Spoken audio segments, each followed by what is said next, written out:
Баба Марта. Си беше еднаш една вдовица која имаше една мрзлива и грда ќерка и една вредна и убава паштарка. Жената ја сакаше ќерка си повеќе, па поради тоа таа стана разгалена безделница. А паштирката ја оптоваруваше со сите најтешки задолженија. Еден ден, работливата девојка предеше на своето вретено седната покрај една фонтана, кога не сакајки и се испушти фурката во водата. Исплашена дека ќе биде прекорувана од незината маќа, девојката се нурна во фонтаната за да си ја врати фурката. Но кога излезе на површината на водата, таа беше многу изненадена. Околу фонтаната се простираше прекрасна ливада со разнобојни цвеќиња, а на прагот на една убава куќичка стоеше една старица. Старицата и посака добре дојде со следниве зборови.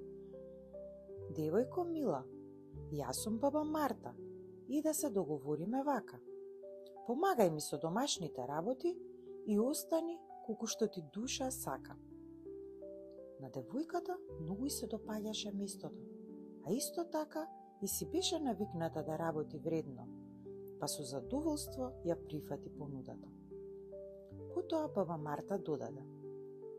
Кога перницата моја ќе ја тресеш и ветрееш, на земјата тогаш снежна луња ќе беснее. Пердувите на сите страни нека се разлетаат. За секој пердув 1000 снеголки ќе долетаат.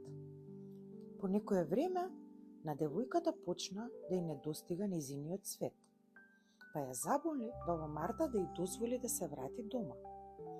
Пред да ја пушти да си оди, баба Марта ја врати фурката и ја прекри девојката со злато и скапуцени камења, за да й се заблагодари за нејзината помош.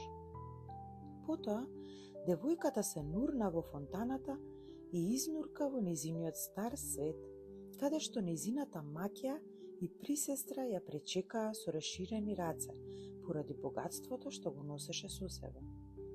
Кога алчната маќа дозна од каде е сето тоа злато и скапуцени камења, ја убеди својата ќерка да се нурне во фонтаната и да ја побара баба Марта, со надеж дека и нејзината ќерка ќе ја добие истата награда.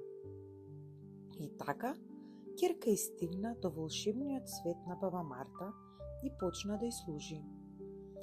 Но не требаше да помине долго време, па мрзлата да си го покаже својот вистински нарав.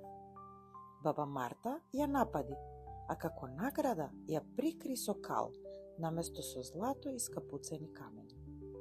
Девојката се врати дома кај мајка си, цела каллива и нечиста.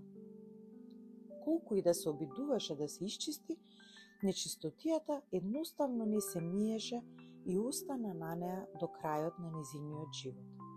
Од друга страна, нејзината трудолюбива присестра си ја најде среќата и се омажи за еден добар човек со кого живееше среќно и безгрижно благодарение на даровите од баба Марта до крајот на својот живот.